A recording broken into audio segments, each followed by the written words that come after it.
That's what I want. Yeah, just let me know when we're good to go, Teresa.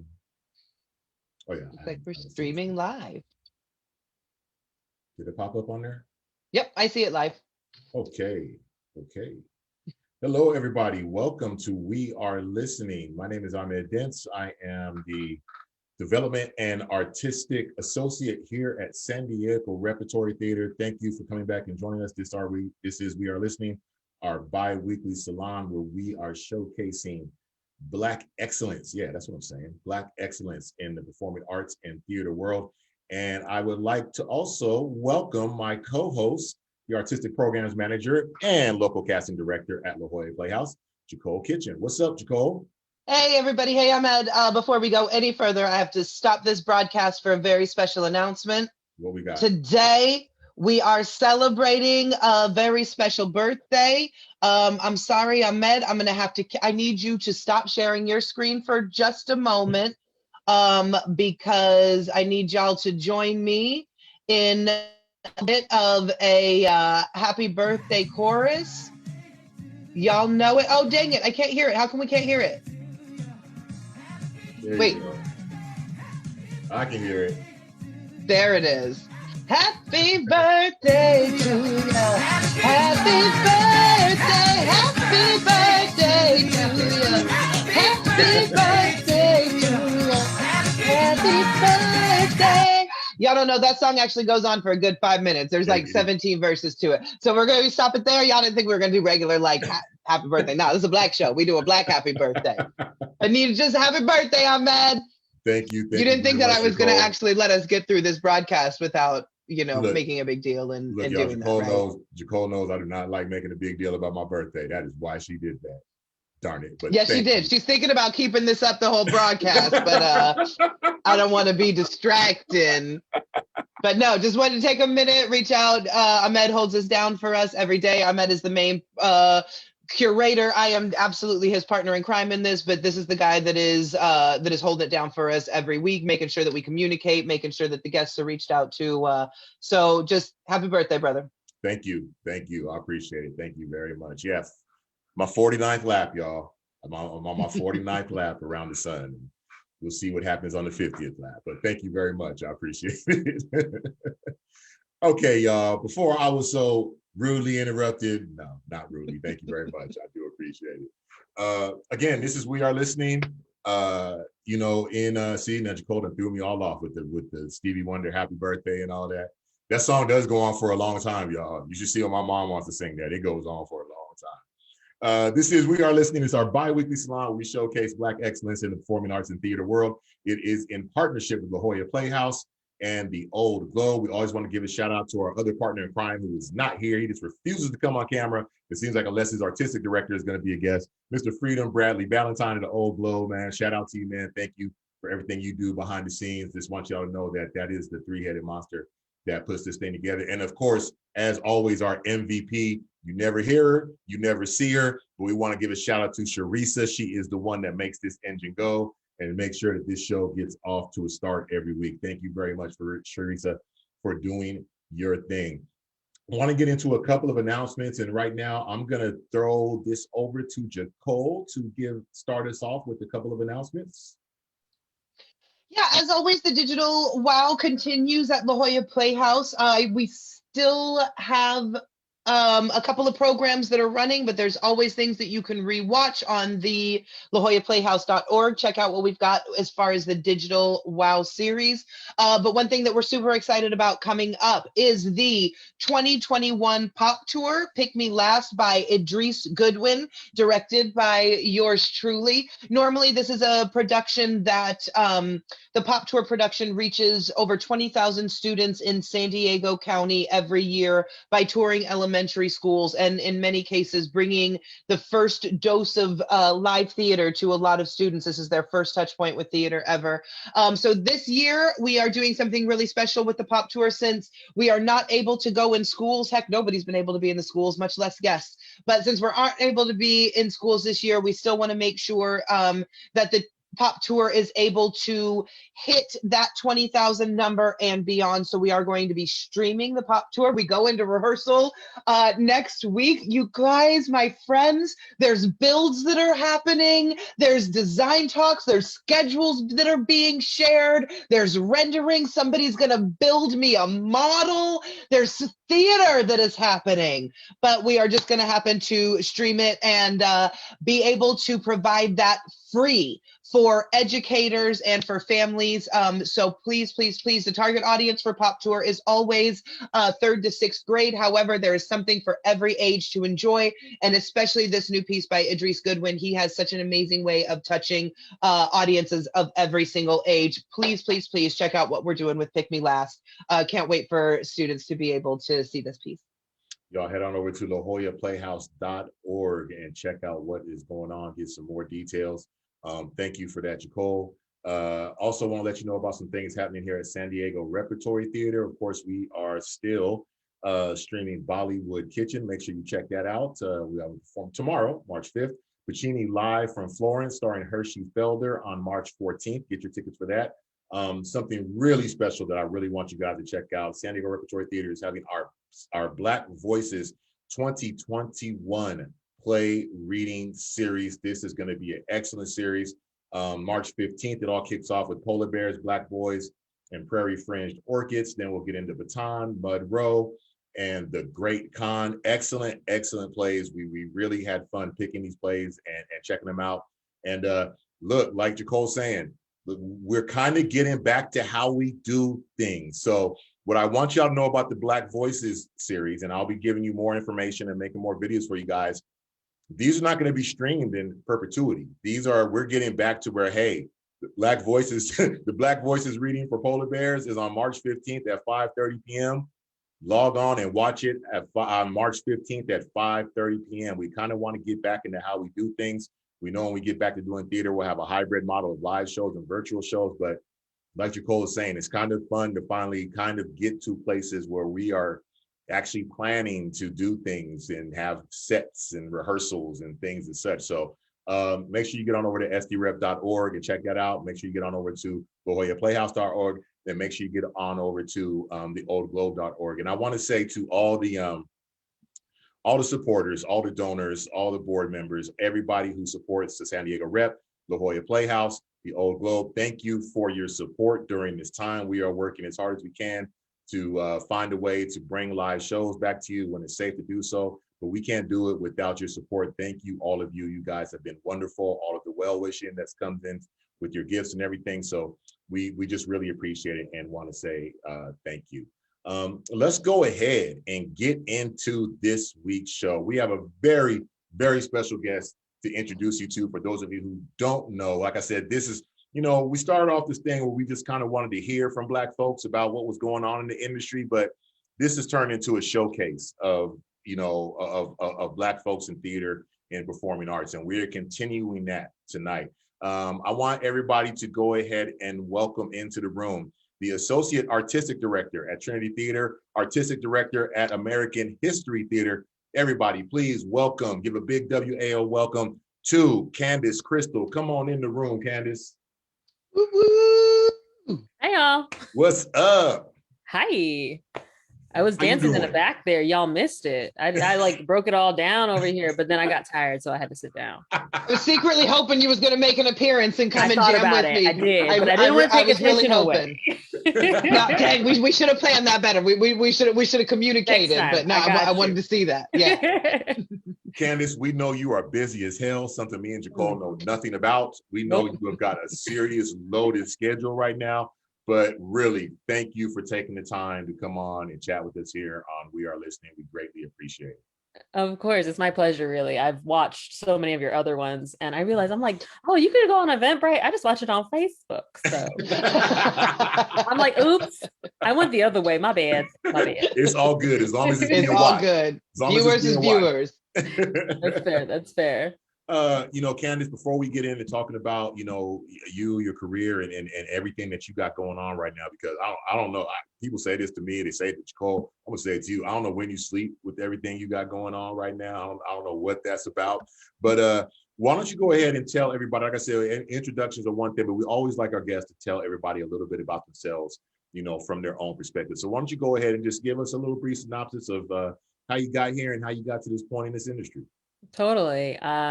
So my name is Kandace Crystal. I'm an actor, a director, producer, dog mom.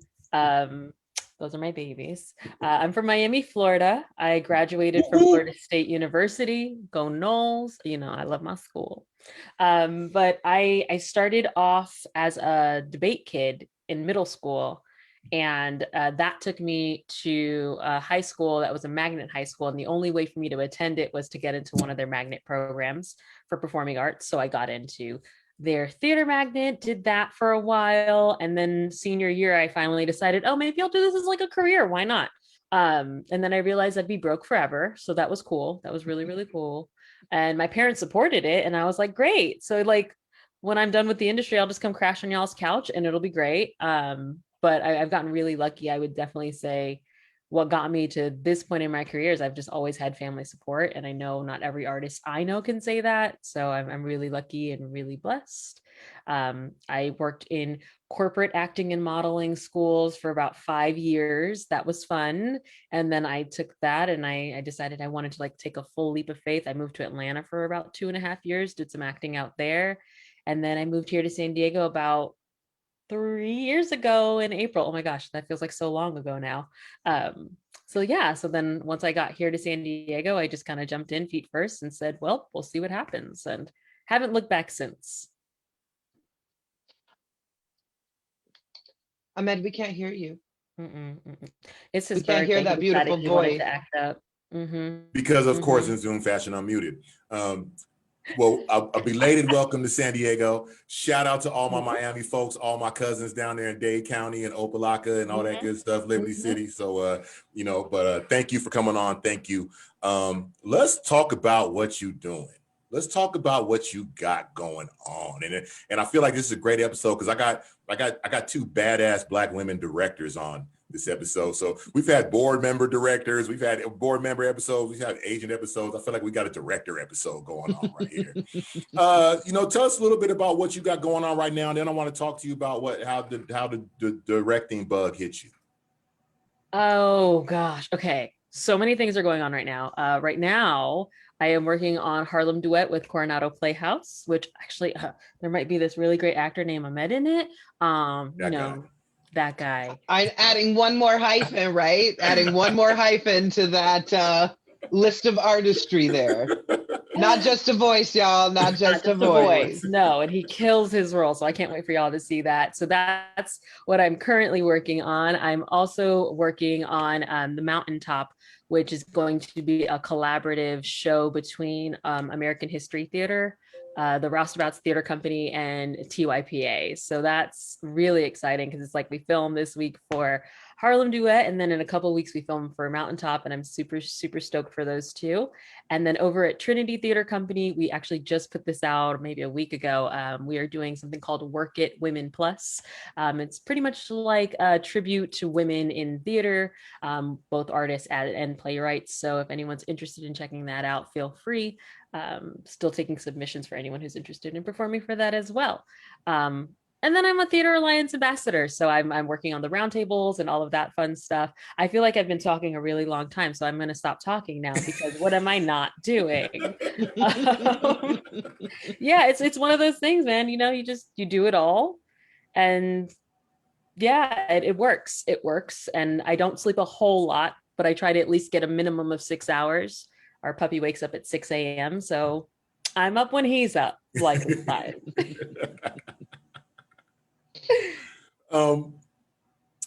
Talk to me about how you got into the lane of directing. What made you want to take that route and get into that? So my first ever directing thing, if you will, was I want to say 8th grade. I was working with the teen committee at City of North Miami Beach, and I directed Maya Angelou's Phenomenal Woman for just like some performance thing. And it was like, cool, that was fun. And then I got into high school and I was working with our mime troupe. So yes, fun fact, Kandace is a mime. I think you might officially be our first mime that we've had. That's a win. I will take it. I will take it. The first of something. But yeah, so I did some pieces there, and then I got into college, and we did Bear through a student production, and I know I'm missing something that's on top of my head, but yeah, so I did a few things here and there, and then I kind of had put it down for a while, and I like started working corporate, so I was really focused on just like the work I was doing there, and we would have like mini like videos that we would film at the very end. So like I've always done it, but I honestly started up again in like 2018 through Trinity, and the first show I directed there, like super solo, was the best Christmas pageant ever, and it was a kids production, and we had about 3 or 4 4-year-old 5-year-old kids in it, and then a couple of older kids, and I'm going to tell you, still to date, one of my favorite shows. It was stinking precious, and they're so cute, and I cannot complain. And my nephew got to be in it with me too, so that was a really awesome bonding experience. That's what's up. That's awesome. So, I mean, Kandace, with everything you have going on, like that's a long list. And that's not just like in this moment, you happen to have 5 jobs. That's kind of an ongoing theme for you. We were talking, behind the scenes before the show started, and you were saying, you know what, like 6 weeks from now in April, I'm gonna take a day off. Like just that's how committed and that's how we work.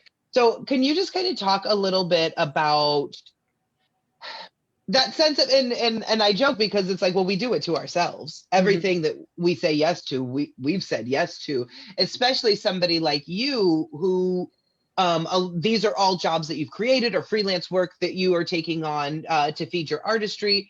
And can you just kind of talk about how we get to this point of being overcommitted?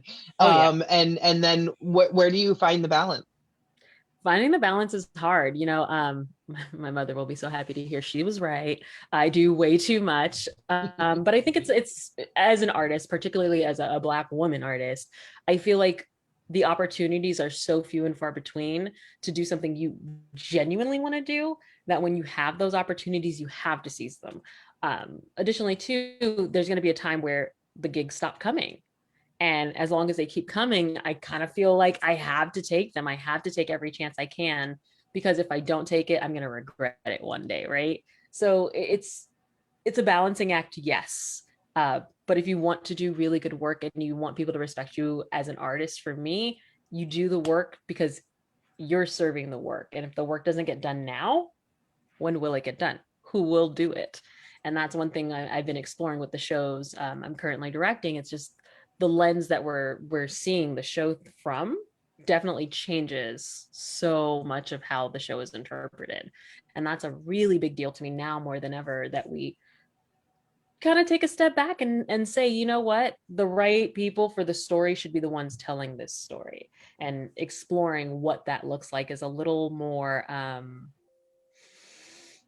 tedious than I would have thought initially. And that's for sure. You hit on something really interesting there that I'd love to talk a little bit more about. I mean, so many things that everything you just said is right on point as far as just the responsibility to do it, and the opportunities, these are opportunities for us, and to take advantage of the opportunities. But one of the things that you said that really hit something was also this reality. I mean, what I wrote down was kind of fear of famine, but the reality that those jobs may stop coming, that we're at right now, I have abundance, and we, especially as I would say, as Black people, as people from a lot of different backgrounds, you do have that sense of, abundance is now, but that might not always be the case. Right. So one of the things that I'd love to ask is, given that, like, what does that mark of success look like? What does it look like when you can say, no, I'm good, I don't have to take that job. Yes, that's an opportunity, but I don't need that one. Or maybe I pass that on to the next person coming up. Like, at what point do you hit that mark of success? Or is that a mark of success? I don't know that it is for me. I am the epitome of take every opportunity I can until you'll literally have to like be putting me in the hospital room for me to say no to something. It's a problem. It's a little bit of an addiction for me. I live and breathe and thrive in the arts. And so not having it, I took a very short period in my life where I just didn't do anything artistic in it. It was hard. It was really hard for me on a personal level. And it was one of those things where I realized like once you've gotten so deeply ingrained in doing these artistic things, you'll find a way to work a real job and then, you know, have a rehearsal that night and be content with, well, I'm tired, but I did something I love today.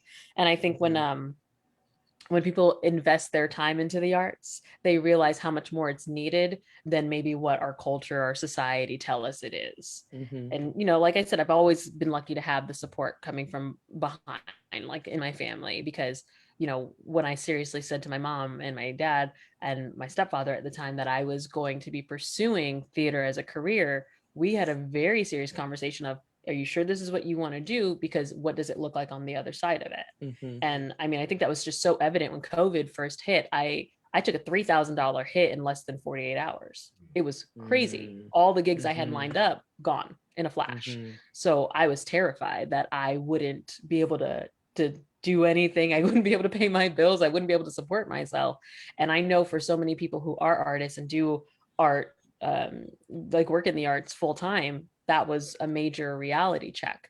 And for me, I'm like, I've always been a hustler. Like, that's just my mentality. So, you know, I'll go work at McDonald's if I have to, but I'm still going to be doing that community theater show that's not paying me a dime, but it makes me happy at the end of the day, you know? And your happiness is something that only you can provide. You can't look for that in anyone else. So finding it for me was finding it through my art. I like that. That's something that, you know, got touched on last night. I was talking to Richard Trujillo, and we were talking about the overlooked aspect in the arts is the sweat equity. You know, like it's just in realistic talk, there's 3 people on this on this talk right now that don't know when to stop. We don't know when to stop. We don't want to know when to say no. And we can sit there and complain all day. I'm tired, I'm exhausted. And someone's going to call us tomorrow and ask us to do a project. And we're going to go, yeah, sure. Okay. I can get in there. You know what I mean? And I just think that's something that's overlooked. I think I was seeing a chart the other day that was like listing jobs. And it was like, it was a one side of the list was essential workers. And then it was flipped over to what was not essential. Yes. And it was like performing arts workers was the next number one, non-essential. The next thing after essential workers, and showing how many of us are out of work and how many of us have been displaced. Talk to me a little about that. What have been your thoughts as you've been, you know, we've been lucky to have work. We've been lucky to get work and do things. Share with me your thoughts a little bit on that, about what you've seen with, you know, a lot of our colleagues going through what we've been going through in this. It's hard. I think that a lot of people have had to really look in the mirror and say, what am I going to do? And how can I still do what I love? And not everyone has had the option to like stick with this. I've gotten really lucky that Trinity was able to even keep me on. And for that, I am grateful. And another thing that I think is really important, because I try not to get political, but I'm like, financially, people need backing right now, whether it's through paychecks, whether it's through gig work, and like AB5, I mean, a mess, just a mess. But the whole thing of it for me and looking at other artists is that we have to put our money where our mouth is. If we're going to ask someone to come do a show for us, even if it's just a $25 gas stipend, we've got to be giving them something. We have to be flexible. I think that's one really great thing that came out of this whole Zoom era, is that we can be flexible with people's schedules. We can, okay, you can't make a rehearsal this night. Okay, maybe we can Zoom you in or something like that.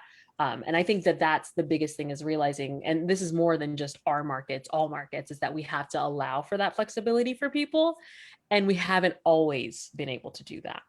And now that we had no choice, I think that adapting to like people's schedules and people's lives, and I can't ask you to miss a day at work to come, you know, do a show for me, when at the end of the day, you've got to put, you know, food on your table and you've got to have a roof over your head. And if you don't have those like minimum essential things to your life, how can you be happy coming in and doing this kind of work? And then the downsizing for everyone is just like the worst part, because it's like saying your job is more important than your job. But for all of us, all of those things are what make us run and make us go. So saying, your job as artistic director is more important than your job as IT, for example. Well, I can't do my job as an artistic director if I don't have someone to help me with all the stuff that makes my computer go. Because if you let Kandace do IT, it's all downhill from there. So, it's sad, but it also has been a really great opportunity for everyone in the industry to realize we need to take a step back and see how we can better support each other, not just financially, but emotionally, mentally, all of the things. Because this has been a really rough time for mental health, especially with it starting out 2 months into COVID. We had George Floyd's murder, and it was just like, cool, come like do a happy-go-lucky show on Zoom. And I'm like, no, fam, this is not the time. This is not the time, because we want to talk about these other really difficult things that we're dealing with as Black artists. But you're asking me to leave that at the door. And it's so much deeper than that. And I appreciate very much what you said about just sort of people being given the time and space in this moment, and what has forced people just to stop and reevaluate the way that we approach our art, or approach our work, because yes, us as artists, this is more than what we do, it's who we are. But at the same time, we're multifaceted. There's so much that's going on in our lives. And I think especially in the arts, because we do have that let's get it done mentality, there is that, again, like the idea of 10 out of 12s, the idea of the show must go on. You get it done. You come in when you're sick, you leave the family at home, you do, all the things. Yeah. And the expectation, you respond immediately, right? We have 7 devices with us at all times. Make sure that you respond immediately. And that's the expectation. And the thing that I'm appreciating, and I love that you pinpointed just the exhaustion that came for a lot of Black folks after the murder of George Floyd. And I know at my institution, and for friends especially, there is that space for mental health now. There is that space to say, nah, I can't today. I can't come and just be in this meeting with you and talk about what we're going to be creating and who I need to, and make my to-do list when underneath on my phone, the thing. So I feel like space has been given to that, and I'm so happy for it. But I feel like the other part that you touched on is that there's now an acknowledgement and appreciation for real life shit. The fact that we do have families, the fact that we do have puppies, and whereas I think there was 2 years ago, let's put a little time on it, but that even saying I can't, I have to pick my kid up from work, or I have to take this time away from my job during work hours because I have family responsibilities. There might be okay, so you can't be here then. Okay, so somebody else has to do your job. Okay, whereas now we're all in this, and the kids and me are, I don't have children, but you see it, and they're in the next room. You can't ignore the needs, and so I love that we now see smiles on faces when you see somebody's kid pop into the Zoom room because they need something, and it's just like, what, we are human. Yes, we are artists, but we are human, and we are hustlers, but we are human. And I love that that's starting to be a little bit more acknowledged. Yeah, I agree 100%. And it's funny you said the whole thing, like with your kid popping up or whoever, it's just like, if I don't see your kid or your animal during a call, I'm a little offended. I want to know you're a human being. Like, let them come in. I know one thing my partner and I, we talk about is like, he'll sometimes have to walk behind me. I'm like, it's fine. No one cares. Like, it's okay. And I'm also kind of like, this is real life. I love my office, but it gets really cold. And when the weather changed, I was like, I'm going to work out in the kitchen because it's warmer over there and closer to the food. And everyone's going to be fine with that. No one's going to care. And, I'll be really honest with y'all. I started my intimacy direction and choreography training. And one of the first lessons that they had for us, or actually it was one of the last ones of the first level, it was, you're going to have to say no this week to something. And it was the hardest thing in the world, the hardest thing. And it's like, how do you say no when you want to do it all, when you want to be there to help everyone, but you have this guilt, right, that lays on your soul when you're like, oh man, so-and-so wants me to do their show, but it's not paid. But like, I really love this show, but it's just so far. No, I just got to be okay with saying no and not feeling guilty, but also not letting someone guilt you over that no. So it's just this whole like internal argument I have with myself too, from the directorial standpoint of saying to my actors, you can say no, and really explaining to actors and like shifting that thought process of you have to say yes to everything. Good actors say yes, but good people say no. And that's what matters to me. You can say no. Feel free to say no. If you're out there listening, say no when you need to. You ain't got to say yes every time. That's right. Drives me crazy. I want to circle back to something that you said earlier about, when we're talking about directing and the people telling the stories. I think what I've seen in the last year, I use these because they're perfect examples of Lovecraft Country and like One Night in Miami. I haven't watched it. These stories hit different because this was us telling our stories. And like I've been working with you on Harlem Duet, and there's been so much in that. Like, just to be honest with you, and the things that we talk about and the things we're discussing and how we're developing these characters, I don't know how I don't know how these things come out with the white director, or I don't know how they come out with someone. Just the nuances, I don't know how they come out. I mean, so much has been hitting me.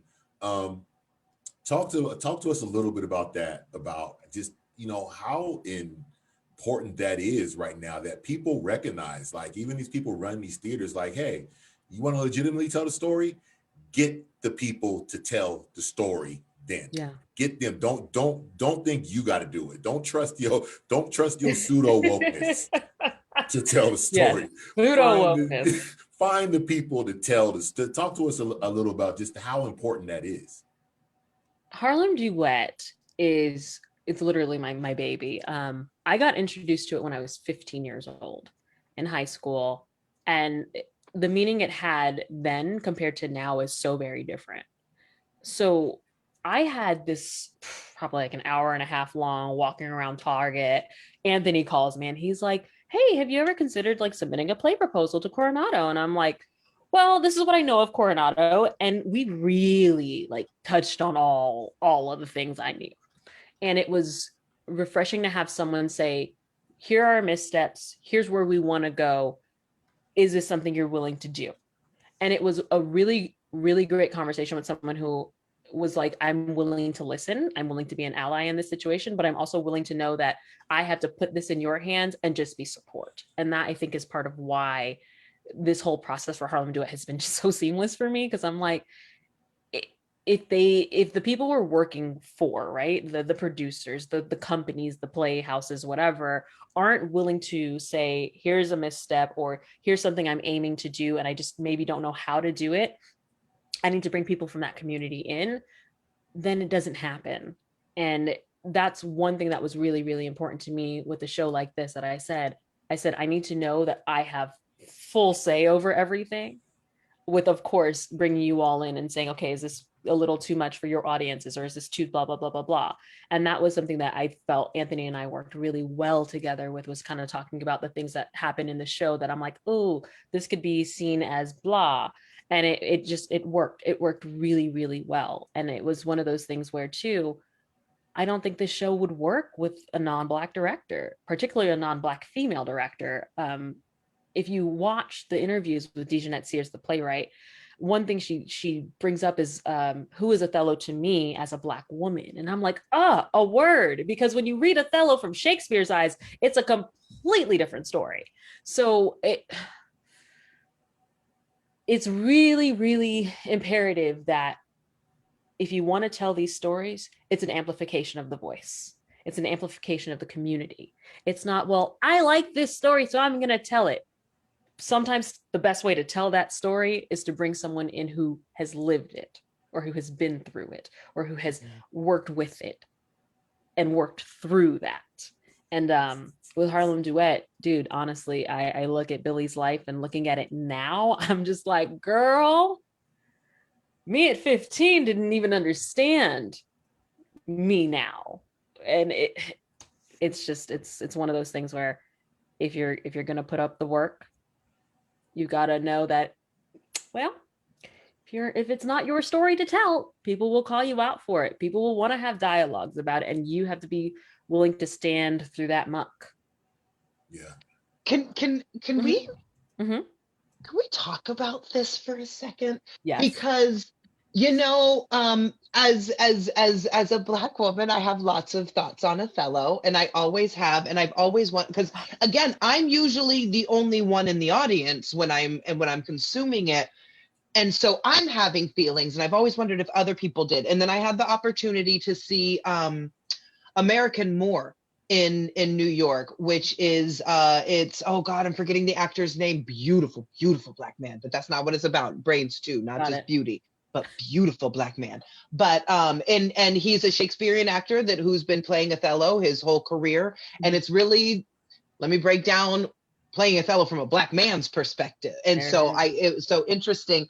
Can you talk about, I would love to hear your perspective on, like, why might Othello seem problematic? Or I'm not projecting and saying that you feel that it's problematic from Black women's perspective as well. I don't want to project my feelings onto you, but why might that be seen as problematic? Or can you talk about the Othello from a Black woman's perspective? My feelings on Othello from forever ago is like, oh, it's great, yeah, Othello, only Black guy in this show. But yet when I did Othello like 8-ish years ago or so, I played Bianca, and I realized in that show Othello doesn't have to be the only Black person in the show. You can very easily make it different, right? You can my problem with Othello is this: yes, he's a Black man, but then he becomes villainized. And here we talk about like Othello syndrome, which is that whole morbid jealousy crapola. And I'm just like, but like Black men aren't the only ones who go through that. And if you think about it, who planted the seeds in the Black man's head? So I also, Shakespeare and I have a love-hate relationship every other day. It's like one minute I love him, and then the next I'm like, oh, but I could slap you, because it is very much a situation where it's also a play of its time. And that bothers the mess out of me, because you could take Othello now and you can make Othello any race, any whatever. He just has to really and truly be different than everybody else in the cast. And again, how that can be portrayed. When I did Othello and I played Bianca, I'm just like, oh, that's interesting. Technically, Othello is Black and I am Black, but there was another character in the show who was Black. So it's like, it really isn't the worst thing ever. It isn't like a huge deal. Like, you can do color conscious casting and understand how it changes things in the context of your show. So I don't know. Me and Othello, I also realized there's no Black woman technically in Othello, Shakespeare's version. So having this whole, what does Othello mean to me as a modern Black woman? And for anyone out there who doesn't know, Harlem Duet is about Othello married to his Black wife before he marries Desdemona, but it's based in 1997 Harlem. Yeah. I will be tuning in. It gets real. Yes, thank you for putting the info in the chat. Please I will be watching this. Yeah, I have so many thoughts. Candace, I feel like you and I just need to have drinks sometime. Yes, once this COVID thing is over, because we only have so much time on this, I feel like, we just need to Zoom happy hour, girl. Me and you, I got you. Let's make that happen. Ahmed, I see you got some stuff you want to say, so I'm gonna step back because I can keep going. well, no, it goes along to what you're saying, because as we've been going through the process, Candace asked me one day, well, what character don't you like in this play? And I said, well, Othello is the character I like the least. Pretty sure I said, who do you think is the villain? But okay. Oh, okay, that's what it was. And I said, I like him out of all the people in the play, I like him the least. But as a Black man in this play, both of the Black men in the play, I've been. I've been this irresponsible Othello, but I'm the dad as well. And so I view this play from both angles of both these characters. And it's hard. It's been gut-wrenching for me. It's been reality check. It's been therapy. You know what I mean?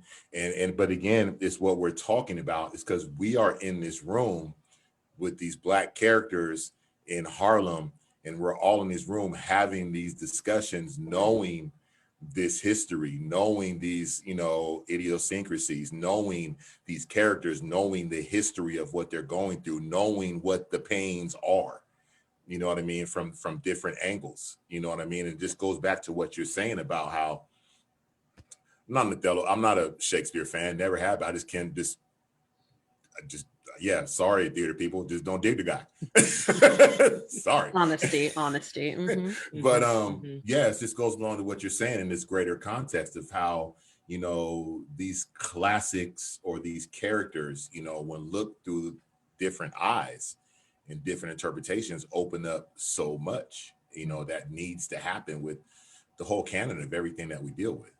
Yeah, absolutely. And I'll be really, really honest, y'all. Like, this show, I love what you said. It's been therapy. Yeah, this has been very therapeutic. It's like the shedding of my younger version's view of not just this show, but theater as a whole, to who I have in adulthood and womanhood like grown into, and the kind of art I know I want to make, and the kind of stories I want to tell.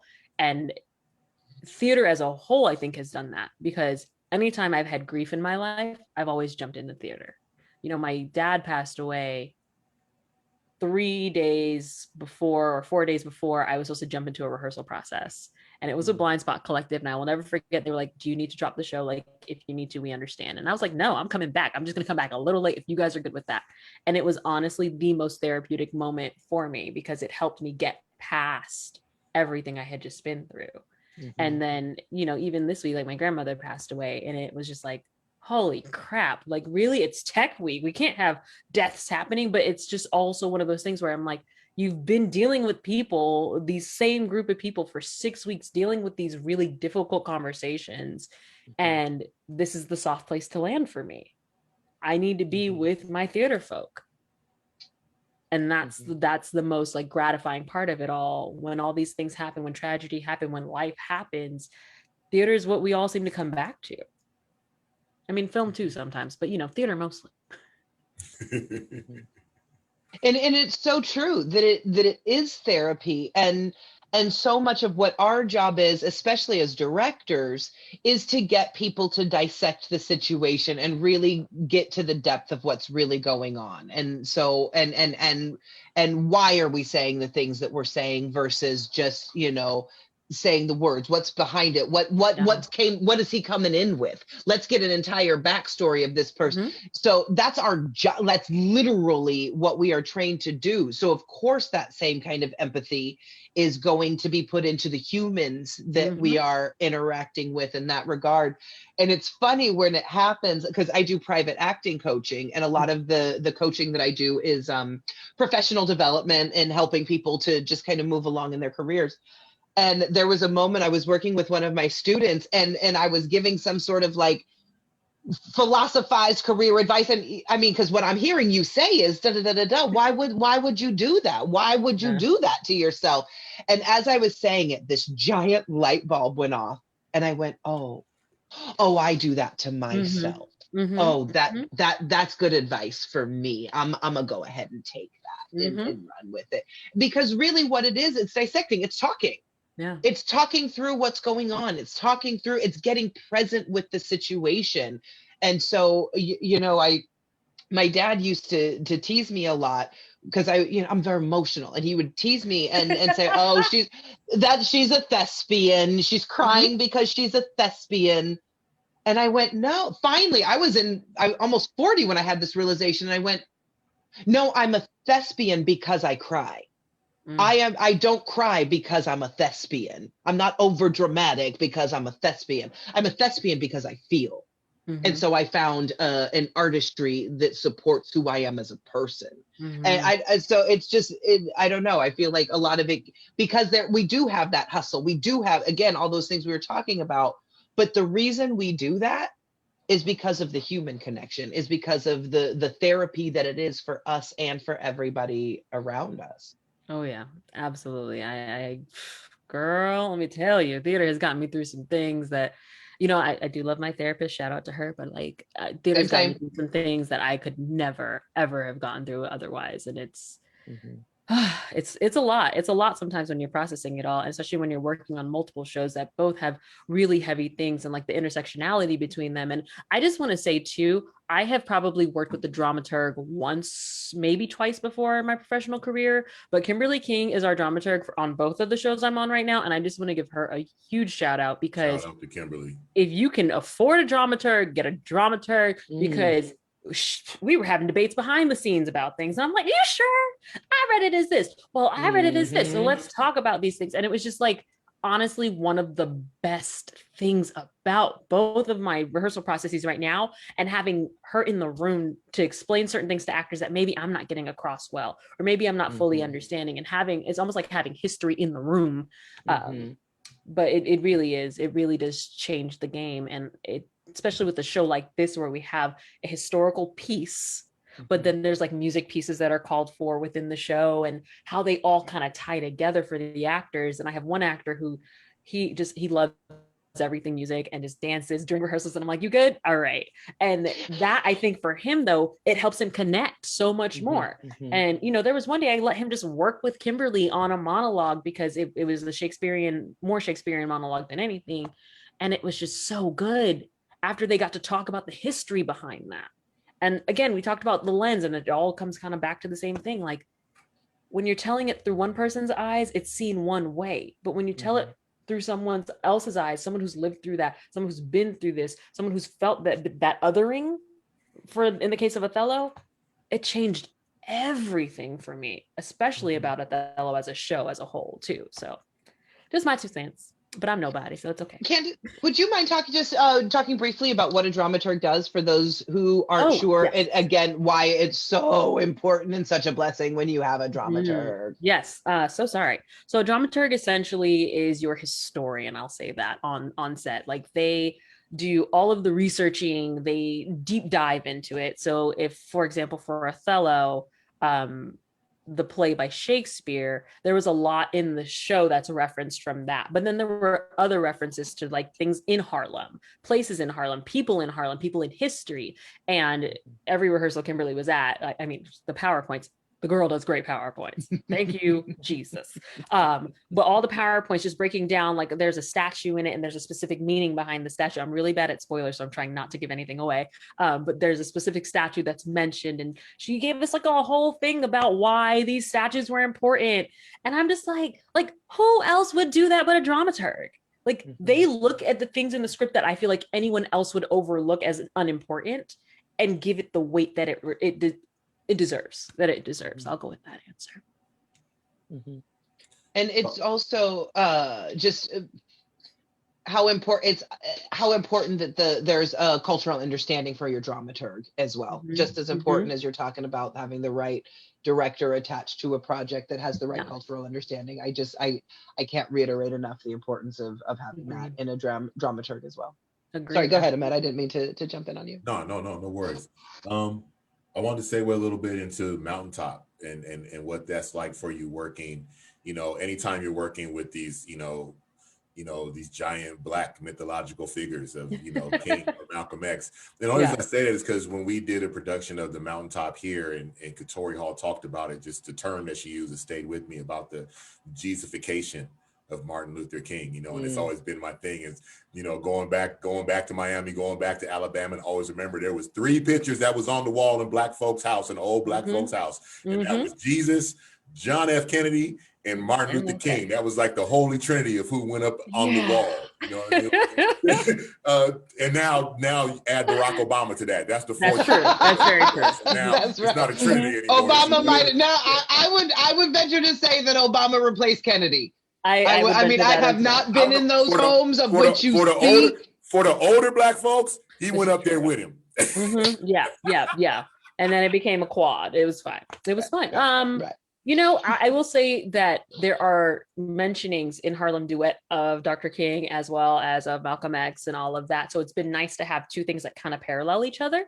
The Mountaintop for me is a love-hate, for the simple fact that I very much see myself more Malcolm X than I do MLK. Like, I don't know if it's because I'm from Miami and I'm like, we ready, let's go. But,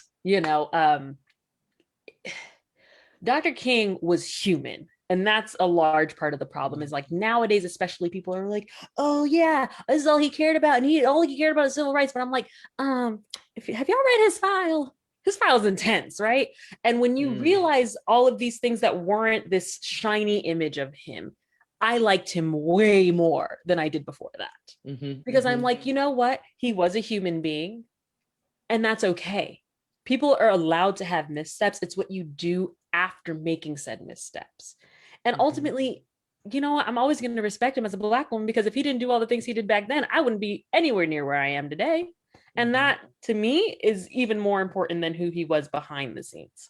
But I do agree with you. There was that Jesusification of him, and having him and then the young lady Kame in the show, it was just like, we can have these conversations with our leaders and we can be on that same level. It doesn't have to be, well, I see you as this and you're above me. And there's just like huge superiority complex. And that's one thing, like with the roundtables I was aiming to do, is like put everybody in the room at the same table. We all gonna eat and we all gonna talk through it. And that's a weird parallel to make, but it for me, that's so gratifying, because it's just like, we can't always hold these people in this high esteem, but we don't know who they are. Like, we should be able to talk. We should be able to have these deeper conversations, no matter if you're the president of the United States or a janitor. Like, y'all equal in my book. I'm gonna treat y'all just the same. If I meet you here, if I meet you there, like, let's all come together and have these conversations, whether they're difficult. So what? We got to talk about it. I feel just so much respect to everything you just said. And I feel the same, like it just takes me to the way that I will say certain people like to use Martin Luther King quotes just to throw it out, you know, and I feel the same way about white people using Martin Luther King quotes as I do about white people using Black memes. You do not get to use it unless you know exactly the context from which it came and you have a connection to that material. Anytime somebody puts a quote, I was like, oh, when did he say that? Really? Under what context? Oh yeah, you sure?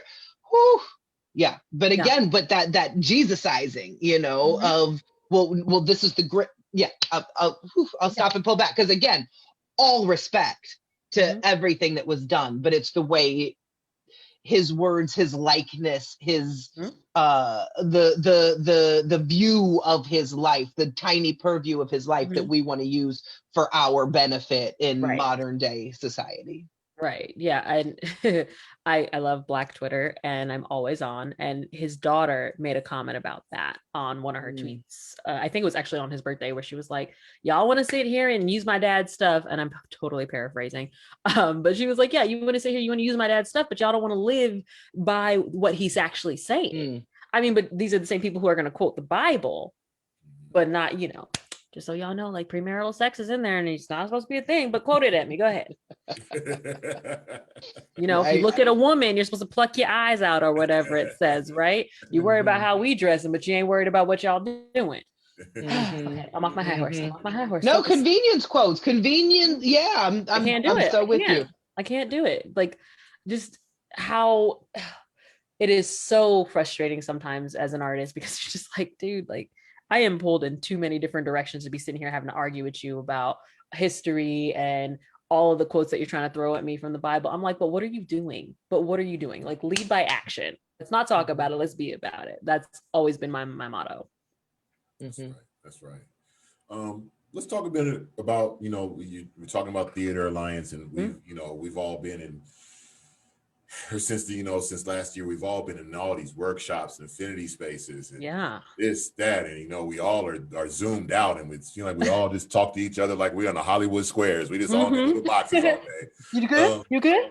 But there's been a lot of great stuff that's come out of these meetings and out of these talks. But let's talk about them only, because I always like to bring it back to how we got, you know, how this show came about. This show came about off of wanting to hear what Black artists were saying, you know, and this rolls into what we're talking about with, you know, we're in this place to where, you know, we've had, you know, organizations make statements of what they were going to do going forward when it comes to, you know, equity and representation and inclusion and blah, blah, blah, blah, blah. And going forward, this is what we're going to do. And I don't know if y'all have had conversations to where now that we're moving along, as time is moving and we're getting closer, not that the intentions are not there, but maybe some people are realizing there was more work to this than they thought it was going to be. Mm-hmm. Like there's more internal work than they thought there was going to be when they made the statements. A little bit of the veneer is coming off when they're now understanding that, like, oh, yeah.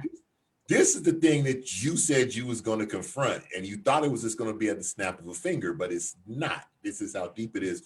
Can you just give me kind of your thoughts on, as we are moving forward, and it looks like, you know, things are starting to loosen up a little bit. Different states, cities are starting to loosen up, and we're now making plans. What are we going to do when we get back to going live? But what are your honest expectations, you know, in the industry is, you know, moving forward when it comes to theaters, or, you know, performing arts houses who have, you know, made these proclamations, and what is your confidence in that we'll see that there will be some type of sweeping change in representation and how, you know, a lot of these people view things and operate? I expect nothing, but I hope for everything. There you go. I'm going to be really honest. My biggest issue with everything that happened was a lot of companies, and this is deeper than just theater, this is everywhere, we're like, we support you, you matter. That was my favorite phrase, you matter. Everybody's like, you matter. And I'm like, cool. I know. Yeah. Like, cool, you're telling us, but like, talk to your people. My biggest expectation as we reopen is that, one, we're deep diving into what stories we're telling. 2, we're looking at who is telling the story. And 3, that we are providing space for people to tell their own stories with the expectation of only, y'all do you, we are here in the background for whatever help you need. And that is easier said than done when you have an entire organization to run, especially if you have an organization that doesn't have a lot of money behind it. So my biggest expectation too is that anti-racism training needs to happen. Again, easier said than done, but I know there are free resources out there. Shameless plug, if you go on the SDPAL Theater Alliance website, that's one of the resources listed there. Is we put a whole bunch of anti-racism organizations, that some offering free stuff too. So if you're like, we can't afford it, boom, ain't got no excuses. But yeah, my biggest thing with everything is that people need to at least do the bare minimum and then some. Find the courses. Bring in the people, talk to your staff. If your staff can't meet this demand of, we are not going to actively allow for X, Y, or Z to happen, and you need to be a part of that change. If you can't do that, you need to go. And companies need to start taking a stand. Companies need to stop worrying about, oh my God, are we being PC? Companies, theaters, everyone across the board has to literally make that commitment through action. There's no more talking about it. It's time to be about it, or whatever that song says. Can you talk a little bit about Theater Alliance and the roundtables you've been hosting? I think that it's no secret that the Theater Alliance was once the I'm trying to think of the right adjective, but One Theater was once known as One Theater, One Story, and made a much needed, very real shift after an accidental or overlooked faux pas, which again, who was part of the conversation? Again, representation, who approved the pit. Anyway, that's not the conversation that I'd like to have right now, because that shift has been made. Yeah. However, so the Theater Alliance does host, is it monthly roundtables? Do you want to, can you talk a little bit about what those are and what the conversations you're hosting are? Yeah. So I got brought in through Trinity. That was how I first even heard about what it was. Originally was Otis. And then when everything happened, I was still really new. So I was like, I don't really know what this is, what's going on. And I think it all kind of happened after the second time I ever went to a meeting. And so once the misstep was realized, there seemed to have been this really big conversation within the room of like, we screwed up. How do we make this better? How do we make it right? And that's when we all started reaching out to other theater companies we knew and saying, hey, come join us, come join us, come join us. Because it started off as this like, okay, as a group, we want to talk about what you're doing during this time. And then it grew into this, what does the San Diego theater community need? And that's where Theater Alliance really was born, for like, how can we be a really great resource for all the theaters here, not just one or two, but everyone. And so I actually started the roundtables based on a conversation I had with Jen Thorne, which was right after Blackout Tuesday, I want to say it was what it was called. It was like the week after George Floyd died, and all the companies everywhere were like, we're gonna put a black square in support and solidarity. And our meeting got canceled. And I was kind of ticked because I was like, hey, like this was a good chance for us to talk about it all. Like, let's talk about it, let's be about it. Let's not just think let's cancel in solidarity. Like, so basically she and I talked it all out, and she was super supportive. And I ended up saying, not only it's personal for me. I'm gonna be real. Like, my father was killed by police. So it was one of those things where this hit home. So when George Floyd died, it added a lot of pressure for me on a personal level. So then when the meeting got canceled, I was like, what does that say about our commitment to the Black community, specifically in this moment? And that was around the time everything was shifting into Theater Alliance. So it was just like, okay, I need to have an open and honest conversation. And Jen Thorne was my sounding board for that. And I'm forever grateful, because I was like, as a community, we need to come together. We need to have these very real conversations about what is happening past just the theater community, but the things that affect what we bring into the room.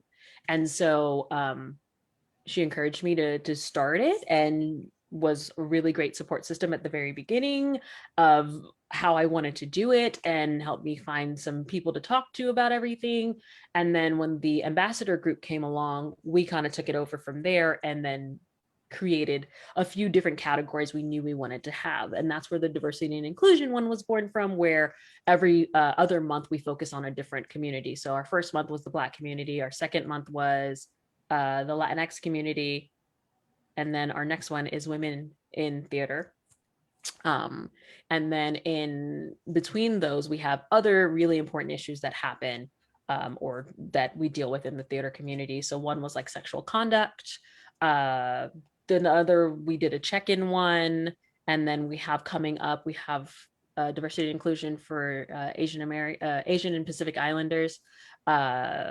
And then we have one coming up in April, which is going to be partnered with the San Diego Theater Educators Association, if I'm not mistaken, where we talk about basically youth theater. So I am super proud of the work we're doing there, because my biggest concern was everybody's like, well, I can't talk to Jacole at LJP because, she doesn't really know me and she won't care what I have to say. Just using you as an example. Sure. But like, Jacole's a human being. She's really nice. We're going to have drinks. It's going to be great. And that's the best part to me about what happened with the roundtables, because it was like, these are human beings. Like, they are not these supreme beings that are untouchable. We can have open dialogues. We're adults most of the days, some days we act like children, and that's all right. But most of the days, we're coming into the room with real stuff. And if I have an issue with something that someone else does, I should be able to go to them and say, hey, you guys put out this casting, but like, I don't know if anyone realized the verbiage here was concerning. I should be able to call you as a colleague and say, oh, Jacole, I saw that you all put a casting for this, and I don't know if you maybe saw that this term could be taken this way, right? Or you should be able to call me and say, hey, Kandace, I'm thinking about putting out a show, and this is the subject matter. What are your thoughts? Can I get an honest opinion? It shouldn't be this whole, oh, well, I don't work with you, so I'm not going to be there, and I'm not going to help you through that. Like, why? It's this unnecessary breeding of competition that is really, I think, the breakdown of so many industries. And our industry is a very superficial industry, unfortunately, and we have to deal with these issues as they come up. But if we don't feel like we have each other to kind of like depend on, how are we gonna make that work? Like, honest question. How are we supposed to make that work? And that was my biggest thing I wanted from these roundtables, where everyone could just come to the table, talk it out. We do the breakout rooms, which, yes, Zoom breakout rooms are great. And it's just like these small conversations, but then it becomes the bigger ones in the main room where we talk about what came up for everyone. And, it's just such a much needed conversation for everyone to also realize, like, some people will talk about these things open and honestly. Like Dave Henson, I love Dave. Dave is there every time. Barry's there. Just it consistently every time. And it's like, it shows the commitment they have to this community. And I think that that's a really big deal. And people have to understand, you can't sit here and say, well, no one there's going to listen. They're showing up to these roundtables ready to talk it through. So come talk with us, come sit down. And even if it's not your subject, come check it out. You might learn something new. I learned so much at the Latinx community one. And I was the one who was over all of this. I didn't really do much, but like I was really behind the scenes, but it was cool because I was just like, look at me learning. And, you know, no one knows it all. And even if you think you do, you'll learn something new. I guarantee it. I want to move a little bit into, because to actually to segue off what you're saying, how everyone's getting to know each other. I think that's I think Jacole will agree that that's kind of what's happened with this platform. We've gotten to know so many people we didn't know. We've gotten to know so many intricacies of, you know, different parts of this theater industry that we didn't know, you know, and even people that we did know, we've learned they do stuff that we didn't know they did. And I think you know what probably a lot of people are taking from tonight, and what I, you know, when I've been talking internally to artistic staff and staff at the Rep about, you know, you coming on and telling you the positions you have, you know, I've been like, what theater? What is that? Where is that at? And I think that's the problem, right? That we've been this theater community, but now we're understanding like we have been, but how do we all not know each other before? Right. How do we not know that, you know, Trinity Theater is just literally 10 blocks away from the Rep? How do we not, you know, how can you talk to us a little bit just about about Trinity Theater and also about American History Theater for people who haven't heard of them or don't know about them? Absolutely. I love my jobs. That's one thing I will start off with. I know I'm busy as ever, but I love what I do. American History Theater, we are a very small theater. We're based out of the Dorothea Lobb Dance Place, then the White Box, and we do 3 shows a year. So we're small, but we also are a niche theater where we focus a lot on veterans issues and historical issues. How I actually got with them, I did a show with them. I did Texas in Paris, and it was a beautiful show, and I loved it. But excuse me, we were going to do A Few Good Men, and good old COVID got rid of that, so we had to move that to our 2021 season. And then we had an original show entitled Choice that got canceled the week COVID happened, or COVID shut us down, I should say. It was happening long before that. So when that happened, that was about when I got brought in, right around the time COVID hit, and it was awful, just awful. But it was a really great chance to kind of connect and see what we could do to still serve the community. And we partnered with Breaking Down Barriers. They focus on mental health and marginalized communities. So we did a series called Continuing the Conversation to talk more about these historical events that happen to the marginalized communities. And with bringing in these lovely folk at Breaking Down Barriers, it was a really, really great opportunity to just talk about how these historical events affected like the mental health of those communities later on. And those were subjects I didn't even know that much about, like the Japanese internment camps, the Zoot Suit riots, Stonewall riots. I know I'm missing some, y'all. I'm so sorry, but it was great. And they are still on our website if you all want to check them out, because it was such a great opportunity to meet our mission, which was bringing up those historical issues. And that's our goal. We want to bring awareness through the arts. And one thing we do with that is something called Shout and Stomp, led by Amber Robinson, where we bring in veterans and bring in artists, and we work with them to express their feelings through art. So that also got canceled this year because of COVID. So I'm hoping in 2021 we can bring that back, because it's such an important event. And I know, Jacole, you were saying like veterans are near and dear to your heart, and it's so important. And I think that living in San Diego has made me realize we don't always do right by our veterans. And American History Theater is trying. We're trying. We are veteran founded. My father was a veteran. So when I came on as AD, it felt like, again, processing that grief from his death of, here I am doing something in his honor. Like his picture is on our website as in honor of, like, and that's such a great feeling for me, because I'm like, okay, I'm doing one thing right, and that makes me feel good. And then on the flip side, I have Trinity, And that's an awesome experience. I focus a lot on arts education. That's how I started with them. I was their class coordinator and worked my way up to associate artistic director. And right now, I told you all we are working on Work It Women Plus. And I'm doing that with Alyssa Austin. And it is such an exciting experience because I'm like, ooh, let's focus on womanhood. So, and all the facets of womanhood. So that's my favorite part about that. And with Trinity, I am currently teaching the mime class. Yes, we did the box exercise this week and everything. The kids loved it.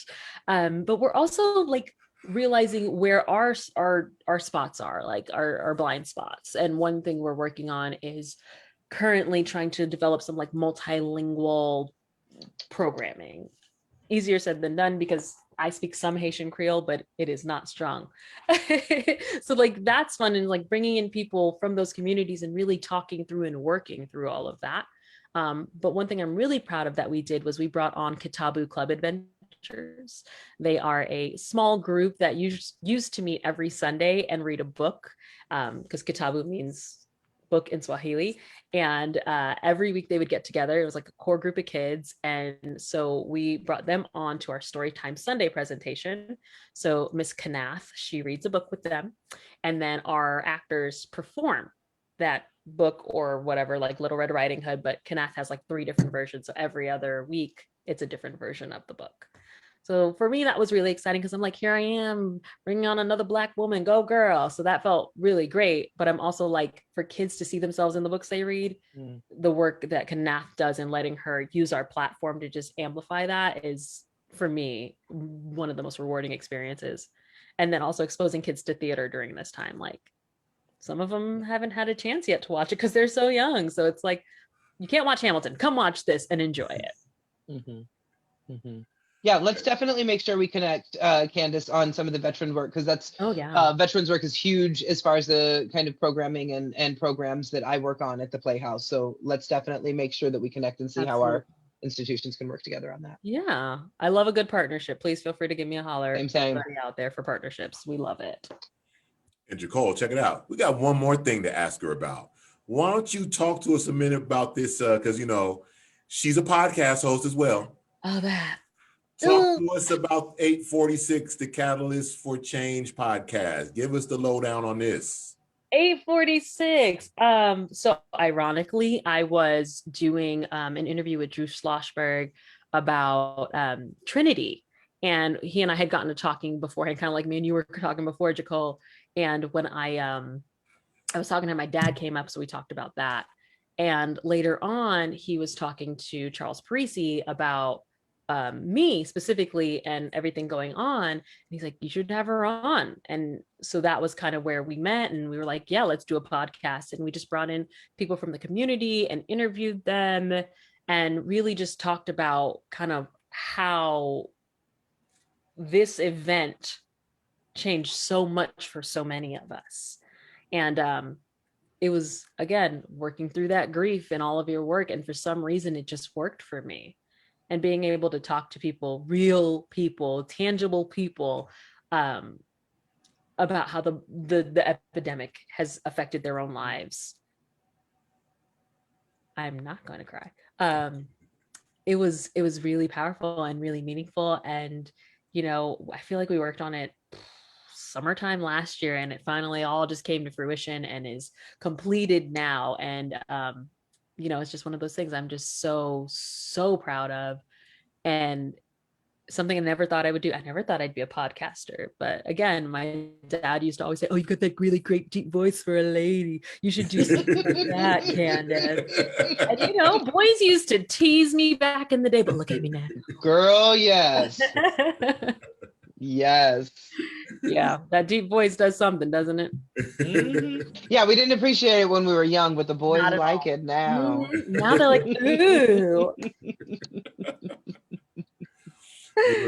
Look, Kandace, we know you have like 1,000,003 things to do. I know I'm pretty sure when you get done with this, you're gonna have to pop into some rehearsal room somewhere. I know that. I just want to say thank you again for taking the time to join us. And before we get out here, why don't you, if any parting words you want to tell the audience, what they should check out, what What should be on there? What should be on their short list to check From out? the 17 links that Ahmed has put into the chat of projects that you are currently working on. No shame, no shame. So first, check out my podcast, 846 Catalyst for Change. It's with Cloudcast Media. It's available now, currently on Spotify. Also, I just connected with Cheryl Morrow, and she's actually the reason the podcast came to full fruition. So shout out to her. Also, check out Harlem Duet through Coronado Playhouse. That opens on March 19th, which is my baby brother's birthday. So I'm even more excited because days aligning. It's perfect. And then check out The Mountaintop. That will be with American History Theater, the Roustabouts Theater Company, and TYPA. That will be going up April 24th, if I'm not mistaken. And if you're interested in Work It Women Plus snaps, I don't know why I just added the snaps, but it's gonna work. Feel free Because it's Work It. You can't say Work It without it's like work snaps. this, work it, women, all women. Or if you are a non-woman who would like to give a tribute to a woman, please feel free to email me. That's Kandace at trinityttc.org. I am happy to take your submissions. Just email me. Let me know what you would want to do for that event. If you're not sure about it, check out our Facebook page or our website for more information. Shameless plug, shout out to my mama, because I know she's probably watching late at night in her bed in Miami, covered up, but she wants to support her baby, and I love you. Hey, mama. Hey, mom. I think that's everything. I think I hit like all the projects I'm on right now. And yeah, and I just also want to say too, like, honestly, y'all, go out there, do the work, make it happen. I know it's hard right now, but I'm grateful to each and every one of you who are out there doing work, trying, because it is not easy right now. And we gonna do it, y'all. We gonna make it. That's right. That's Soon right. we gonna make Soon, it. I hope. We better reopen sooner or else. Mm-hmm. Well, Kandace, look, again, thank you so much for joining us. We greatly appreciate it. Before we get out of here, I want to remind everybody to make sure they join us in 2 weeks. Jacole will not be here. She will be in rehearsal for the pop tour.